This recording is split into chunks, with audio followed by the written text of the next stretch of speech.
1991 में जो place of worship act बना था, इसको हम लोगों ने सुप्रीम कोर्ट में चैलेंज किया हुआ है और इसकी वैलिडिटी पे आज सुनवाई हुई है। हमारा ये कहना है कि पार्लियामेंट के पास ये कानून बनाने की पावर ही नहीं है। जो place of worship with in country है वो सेंट्रल का सब्जेक्ट नहीं, वो स्टेट सब्जेक्ट है। जो देश के बाहर के प्लेस ऑफ वर्शिप है उन पे पार्लियामेंट कानून बना सकती है, यानी कैलाश मानसरोवर हुआ या हज हुआ, उनके बारे में नियम कानून पार्लियामेंट बना सकती है। भारत के अंदर के जो प्लेस ऑफ वर्शिप है वो भारत के संविधान में स्टेट सब्जेक्ट है, वो सेंट्रल का सब्जेक्ट ही नहीं है। दूसरा, इसका नाम प्लेस ऑफ वर्शिप है, इसका नाम पूजा स्थल है, तो ये पूजा स्थल को रिस्टोर करने के लिए होना चाहिए, पूजा स्थल के रखरखाव के लिए होना चाहिए।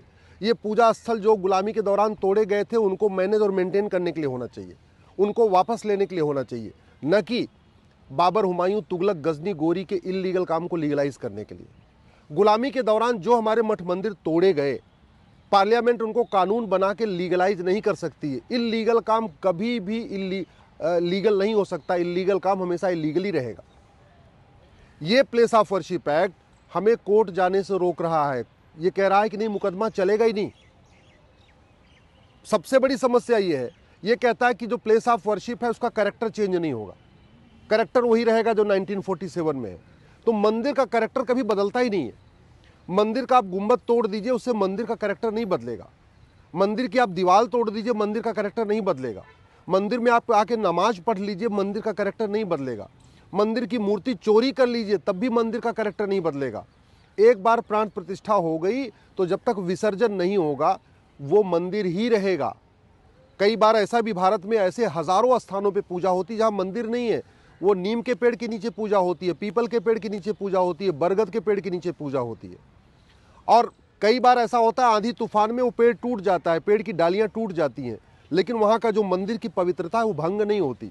ऐसे ही जो हमारे मठ मंदिर थे, अगर आक्रांताओं ने आके तोड़ दिया, उनका गुंबद बदल दिया, मूर्तियों को खंडित कर दिया, वहाँ नमाज पढ़वाना शुरू कर दिया, उससे मंदिर की पवित्रता भंग नहीं होगी, क्योंकि वहाँ कभी विसर्जन हुआ ही नहीं। प्राण प्रतिष्ठा हुई थी तो जब तक विसर्जन नहीं होता वो मंदिर का मंदिर ही रहता है। Once a temple always a temple, इसको माननीय सुप्रीम कोर्ट भी कई बार कह चुके। दुख इस बात का है कि ये जो प्लेस ऑफ वर्शिप है ये बाबर, हुमायूं, तुगलक, गजनी, गोरी, खिलजी, औरंगजेब, शाहजहां के इलीगल काम को लीगलाइज करता है। और इस देश के बड़े बड़े जिसको इंटेलेक्चुअल्स कहते हैं वो इस कानून के समर्थन में आए हुए। Former chief election commissioner SY Qureshi साहब आए हुए, दिल्ली के फॉर्मर लेफ्टिनेंट गवर्नर नजीब जंग साहब आए हुए हैं। ये कह रहे नहीं ये कानून चलना चाहिए, कानून चलना चाहिए, मतलब जितना अवैध काम हुआ सब ठीक है, उसको जारी रखना चाहिए। इस कानून का समर्थन करने के लिए कई सांसद आ गए, ओवैसी जी आ गए हैं, इकरा हसन आ गई हैं, आरजेडी के मनोज झा आ चुके हैं, कई पॉलिटिकल पार्टियां आ गई हैं, कांग्रेस आ गई है, डीएमके आ गई है, सीपीआई आ गई है, इंडियन यूनियन मुस्लिम लीग आ गई है, जमीयत उलमा हिंद आया हुआ है, पर्सनल लॉ बोर्ड आया हुआ है। 40 से ज़्यादा याचिकाएं फाइल हुई हैं कि नहीं ये कानून चलना चाहिए, इस कानून में छेड़छाड़ नहीं होना चाहिए। इसका मतलब ये हुआ कि जो बाबर, हुमायूं, तुगलक, गजनी, गोरी, खिलजी, औरंगजेब ने हमारे मठ मंदिरों को तोड़ा था उनको हम वापस नहीं ले सकते। अगर भारत में संविधान लागू होने के बाद भी, स्वतंत्र भारत होने के बाद भी अगर हम अपने मठ मंदिरों को वापस नहीं ले सकते तो हमें किस बात की धार्मिक स्वतंत्रता है, फिर किस बात की हमें आध्यात्मिक स्वतंत्रता है, फिर किस बात की हमें सांस्कृतिक स्वतंत्रता है?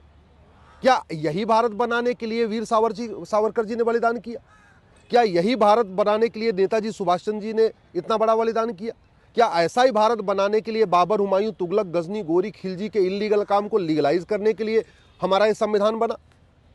पूरी दुनिया में कहीं पे भी जो गुलामी के समय चीज़ें होती हैं उनका नामो निशान मिटाया जाता है। चीन भी गुलाम था, उसने सारे गुलामी के नामो निशान मिटा दिए। और भी देश थे गुलाम थे पहले, लेकिन जो भी जैसे स्वतंत्र हुए उन्होंने गुलामी का नामो निशान मिटाया। और यहाँ पे गुलामी के निशानों न मिटे, गुलामी के इल्लीगल काम लीगलाइज हो जाए, उसके लिए प्लेस ऑफ वर्शिप एक्ट बनाए। और ये पहला कानून नहीं है, इसके पहले नेहरू जी ने एंशिएंट मोनूमेंट एक्ट बना दिया था 1958 में। याद रखिए कांग्रेस ने कैसे काम किया है। पहले 1954 में नेहरू जी ने वक्फ एक्ट बनाया कि लैंड जिहाद यहाँ होता रहे। नतीजा ये हुआ कि 1950 में जो वक्फ की ज़मीन 50,000 एकड़ थी, आज की डेट में 10 लाख एकड़ हो गई है। यानी पूरे मुगल काल में, पूरे ब्रिटिश काल में, उस 600 साल के जो कालखंड में कुल वक्फ प्रॉपर्टी थी 50,000 एकड़, और अब ये हो गई 10 लाख एकड़। उसके बाद उन्होंने 1958 में ये कानून बना दिया, एंशिएंट मोनूमेंट एक्ट। ये क्या कह रहा है कि ये जितने भी, चाहे औरंगजेब है, चाहे गजनी है, चाहे गोरी है, जो उन्होंने ढांचे बनवाए, वो सारे के सारे एंशिएंट मोनूमेंट हो जाएंगे। मुझे एक चीज़ बताइए, इस्लाम में तो मज़ार बनाना हराम है, दरगाह बनाना हराम है, पक्का कब्रिस्तान बनाना हराम है, तो ये बीबी का मकबरा ये हलाल कैसे हो सकता है? या औरंगजेब का, या हुमायूं का, या तुगलक का, या गजनी गोरी का, उनका कब्रिस्तान पक्का कैसे हो सकता है? क्योंकि इस्लाम में तो पक्का कब्रिस्तान बनाना हराम है, मज़ार बनाना हराम है, दरगाह बनाना हराम है, मकबरा बनाना हराम है। और यही नतीजा था कि आज भी अरब में एक भी मज़ार नहीं, एक भी दरगाह नहीं, एक भी पक्का कब्रिस्तान नहीं है। ये कानून केवल और केवल जो एंशिएंट मोनूमेंट एक्ट है, इसको भी नेहरू जी ने इसलिए बनाया था कि जितने यहाँ पे आक्रांता आए थे, जितनी उनकी ज़मीनें थीं, उनको बाकायदा प्रोटेक्ट कर दे। कायदे से आक्रांताओं की नामो निशान मिटना चाहिए था। आक्रांताओं ने जहाँ जहाँ स्ट्रक्चर अपना कोई चबूतरा बनाया, मकबरा बनाया, उसको समतल करना चाहिए था। समतल करने की बजाय उनका नामो निशान मिटाना था। नामो निशान मिटाने की बजाय एक कानून बना के बाकायदा उनमें ड्यूटी लगा दी गई। मतलब पूरा का पूरा एक डिपार्टमेंट बना दिया है। उस डिपार्टमेंट के ऊपर वेतन भत्ता, गाड़ी बंगला खर्च हो रहा है, टैक्स पेयर का पैसा खर्च हो रहा है। और किस लिए पैसा खर्च हो रहा है? कि बीबी का मकबरा सुरक्षित रहे। क्यों भैया, बीबी का मकबरा हमारे लिए कोई स्वाभिमान की बात है क्या? औरंगजेब का मकबरा हमारे लिए कोई सम्मान का बात है क्या? औरंगजेब का नामो निशान मिटाना चाहिए या उसके मकबरे को सुरक्षित करने के लिए हजारों करोड़ रुपए खर्च करना चाहिए हर साल? इसलिए केवल प्लेस ऑफ वर्शिप एक्ट नहीं, ये 1958 का जो एंशिएंट मोनूमेंट एक्ट है, ये भी खत्म होना चाहिए।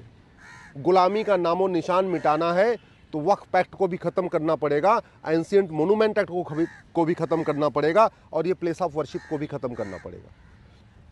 आक्रांताओं ने न यहाँ कोई नया शहर बसाया, न कोई नई मस्जिद बनाई। और वैसे भी अगर लोग कह रहे हैं कि नहीं नहीं, जो उन्होंने मकबरा बनाया, चबूतरा बनाया उनका, अरे कैसे उनका? ज़मीन हमारी, मिस्त्री हमारे, मजदूर हमारे, आर्किटेक्ट हमारे, इंजीनियर हमारे, पूरा नक्शा बनाया यहाँ के लोगों ने, पत्थर हमारा, सब कुछ यहाँ का, और चबूतरा उनका हो गया। इतने बड़े अगर वो वास्तव में आर्किटेक्ट थे, इतनी अच्छी उनकी सोच थी, तो जहाँ से आए थे एक आध मकबरा वहाँ भी बना लेते, एक आध चबूतरा वहाँ भी बना लेते, एक आध ढांचा वहाँ भी खड़ा कर लेते। ये जितने भी थे, मंगोल से आए, चाहे जहाँ से भी आए, चाहे बुखारा से आए, ये बाबर, हुमायूं, तुगलक, गजनी, गोरी, खिलजी, औरंगजेब, सारा चबूतरा भारत में ही बनाए हैं।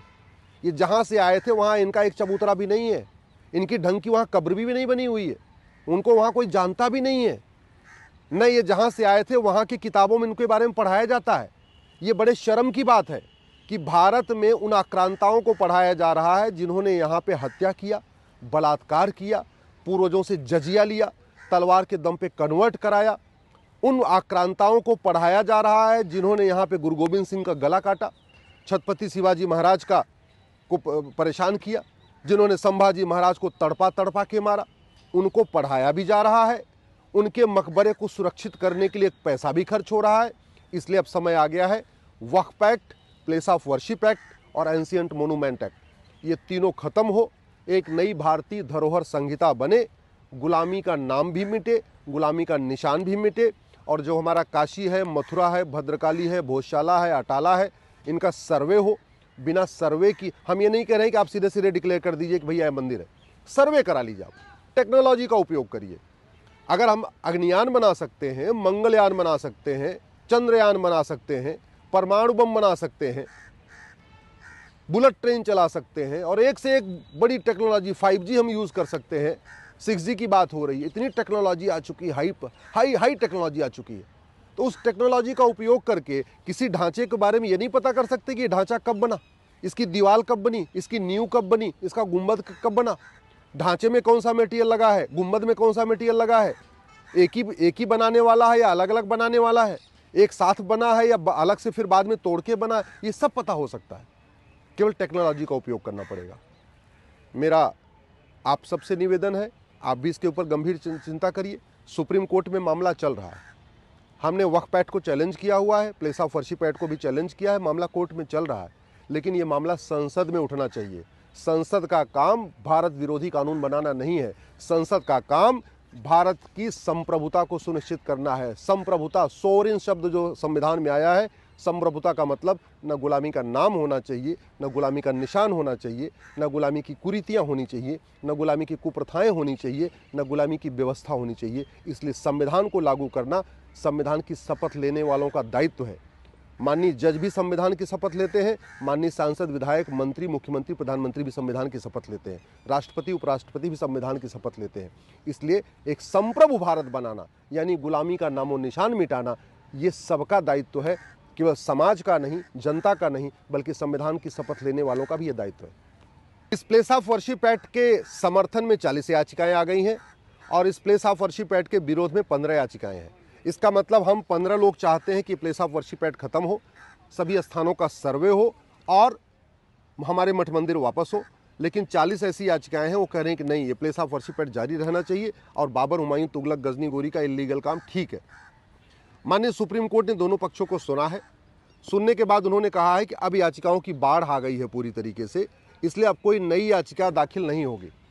अब चूंकि जितनी बहुत ज़्यादा पिटीशन आ रही हैं, लगातार आती जा रही हैं, तो माननीय सुप्रीम कोर्ट ने यह कहा है कि अब नई पिटीशन दाखिल न हो, इसलिए फ्रेश पिटीशन पे रोक लगा दिया है।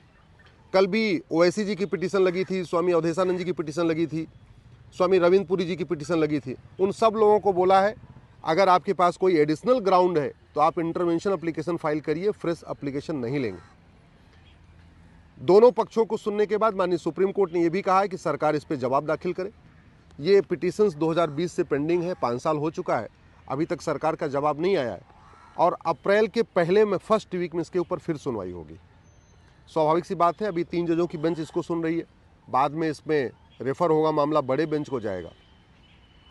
सरकार जवाब नहीं दे पा रही है। सरकार ने यह कहा कि चूंकि लगातार याचिकाएं आ रही हैं तो जवाब कैसे दें, चूंकि हर हफ्ते एक नई पिटीशन आ जा रही है, तो सर इसलिए सुप्रीम कोर्ट ने भी कहा है कि अब फ्रेश पिटीशन नहीं आएंगी। जो इतनी पुरानी पिटीशन उनको क्लब करके एक सिंगल जवाब दाखिल करे सरकार, जो सबके लिए कॉमन जवाब हो सके। सरकार ने बोला है हम 4 सप्ताह में इसको दाखिल कर देंगे, यानी मार्च के अंत तक इस पर जवाब आ जाएगा और अप्रैल के फर्स्ट वीक में सुनवाई होगी। मैं आशा करता हूं कि इस बीच पार्लियामेंट में भी इसके ऊपर चर्चा होगी। मैं आशा करता हूं कि जैसे वक्फ एक्ट को बदलने की बात हुई है, शायद ऐसे पार्लियामेंट में भी कुछ प्रस्ताव आएगा। हो सकता है सरकार इसको खुद ही बदले, इसको खुद ही अमेंड करे, जो भी करना है। हमारा तो केवल इतना कहना है, गुलामी का नामो निशान मिटना चाहिए। जिन हमारे शहरों को आक्रांताओं ने नाम बदला, वो नाम भी रिस्टोर होना चाहिए और जो हमारे मठ मंदिरों को आक्रांताओं ने तोड़ा, वो हमारे मठ मंदिर भी रिस्टोर होने चाहिए, वहाँ पूजा अर्चना शुरू होनी चाहिए, गुलामी का नामो निशान मिटना चाहिए।